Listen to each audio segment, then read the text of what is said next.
Hi, I'm John McHale, and this is the Avionics Intelligence Report. I'm back from the Paris Air Show, which was held last week at Le Bourget Airport in France. Now, while it rained most of the week, it was anything but a gloomy atmosphere. Airplane sales were up, with Airbus kicking Boeing's butt once again in that category.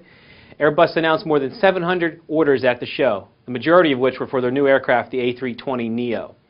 Airbus officials said it set a record for sales at the air show, all time, more than any other air show they've ever done.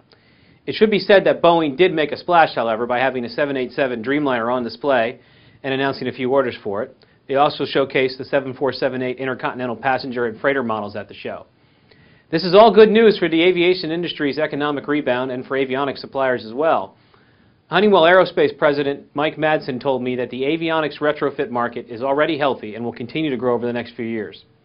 This is all good stuff, but my favorite things at the air show were the new cockpits I saw.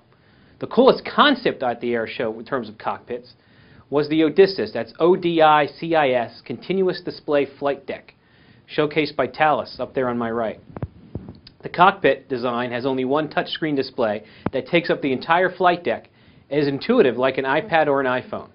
It has synthetic vision, navigation displays, cabin security camera views, and more, all on one screen controlled by the pilot's fingertips. The display is in its early stages and is not expected to be fully deployed in any cockpits or systems until about 2020, says a Thales spokesman. My favorite experience in checking out new cockpits at the show was the ride I got in the right seat of FLIR Systems' Pilatus PC-12 aircraft with its new Primus avionics suite from Honeywell. The flight was a demonstration of FLIR's Star Sapphire 380 HD electro-optical infrared sensor, which tracked targets over the French countryside during the flight. Short-range infrared technology, which was one of the sensors that the system has, is fascinating as to what it can see, such as disturbed Earth, allegedly. But the real treat for me was watching the new avionics in action from the cockpit. I don't get to do that very often. Thanks to FLIR President Bill Sundermeyer, the co-pilot, for offering it up. He only told me one thing: don't touch anything! Wow. Nobody trusts journalists with no flying experience to land planes anymore. I don't get it. What's the world coming to? Anyway, commercial aviation business and new technology dominated the show, which confirms my opinion that this is not a military show, despite the number of military aircraft on display. No, as I mentioned in my last video, the F-35 and F-22 were not there, and after hearing a briefing from F-35 program leadership at the show, I don't think we'll see it anywhere for a while, as they are still fixing software issues in the avionics, specifically regarding the helmet-mounted display. I'm sure they'll get it right, but it may be a few years before we see it doing flybys at Le Bourget. As for military companies, a common theme I heard from them was how much ITAR, international traffic and arms regulations, are making it difficult to do business overseas. A few were touting product offerings that were for civil security or law enforcement operations, so they could not have it fall under the ITAR.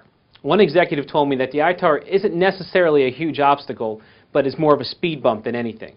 And if you are prepared and do your due diligence, hire the lawyers and consultants, you'll be okay. But not everyone does that. And also, these speed bumps may increasingly force foreign users to look outside the U.S. as international technology development catches up and in some cases surpasses U.S. expertise. Now, the only real disappointment I had was on the last day I was there, Friday, which was also the first day the show was open to the French public. The U.S. Pavilion, pictured up on my right in the exhibition hall, had most of the booths taped off in a way that made it look like crime scene, do not cross.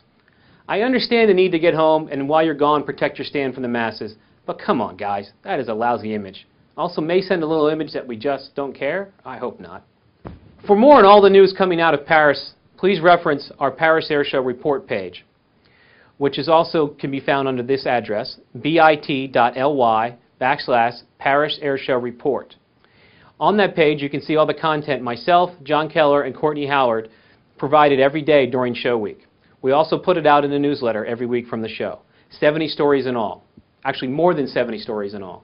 So please check it out if you want to see more from the show. I'm John McHale, and this is the Avionics Intelligence Report.